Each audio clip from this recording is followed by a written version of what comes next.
Bonjour à tous. Je continue à vous partager des extraits du livre du pape Benoît XVI, Jésus de Nazareth.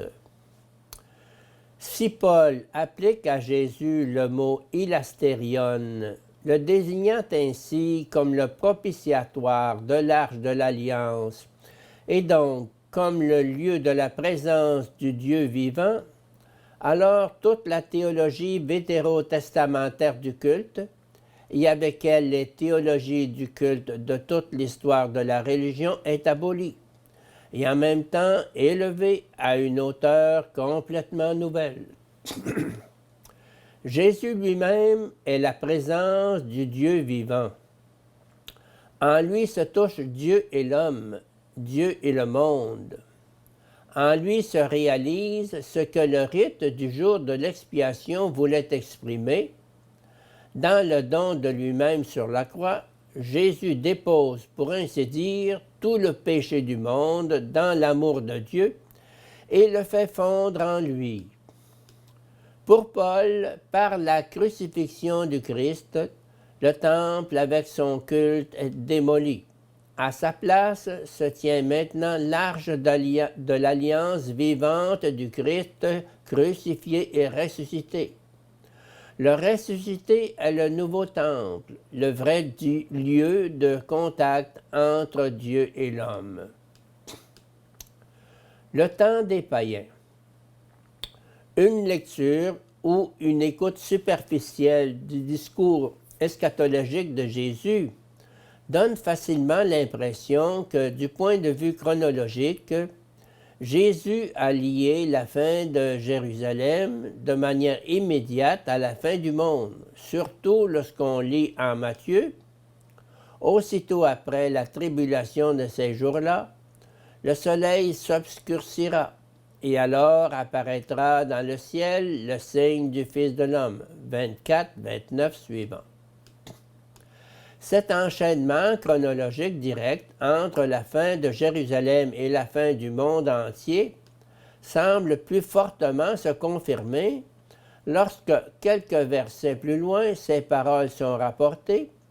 En vérité, je vous dis, cette génération ne passera pas que tout cela ne soit arrivé. 24, 34. À première vue, il semble que seul Luc ait atténué cette relation. Chez lui, nous lisons « Ils tomberont sous le tranchant du glaive, et ils seront amenés captifs dans toutes les nations, et Jérusalem sera foulée aux pieds par les païens, jusqu'à ce que soient accomplis les temps des païens. » 21-24. Entre la destruction de Jérusalem et la fin du monde s'intercalent les temps des païens. En Matthieu, nous trouvons les paroles suivantes du Seigneur. « Cette bonne nouvelle du royaume sera proclamée dans le monde entier, en témoignage à la face de toutes les nations. Et alors viendra la fin. » 24-14. En Marc, nous lisons « Il faut d'abord que l'Évangile soit proclamé à toutes les nations. » 13-10. Ce discours de Jésus a été composé avec des morceaux rapportés qui ne constituent pas simplement un déroulement linéaire, mais qui doivent être lus comme s'ils se trouvaient les uns dans les autres.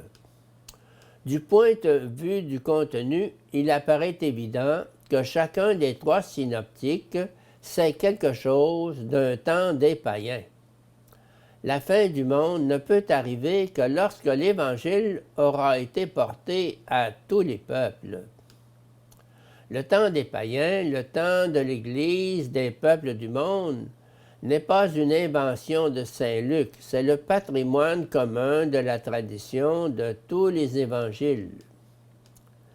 Si Jésus, dans le discours eschatologique, dit que d'abord l'Évangile doit être annoncé aux nations et que seulement après peut survenir la fin, nous trouvons en Paul une affirmation pratiquement identique dans la lettre aux Romains.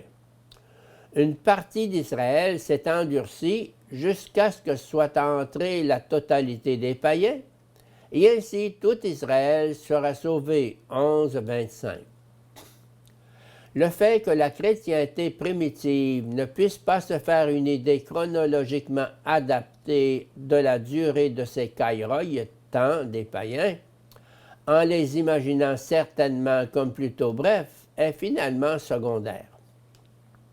L'essentiel se trouve dans l'affirmation fondamentale et dans la prédiction d'un tel temps qui, aux yeux des disciples, sans faire de calcul sur sa durée, devait être et a été interprété avant tout comme un devoir.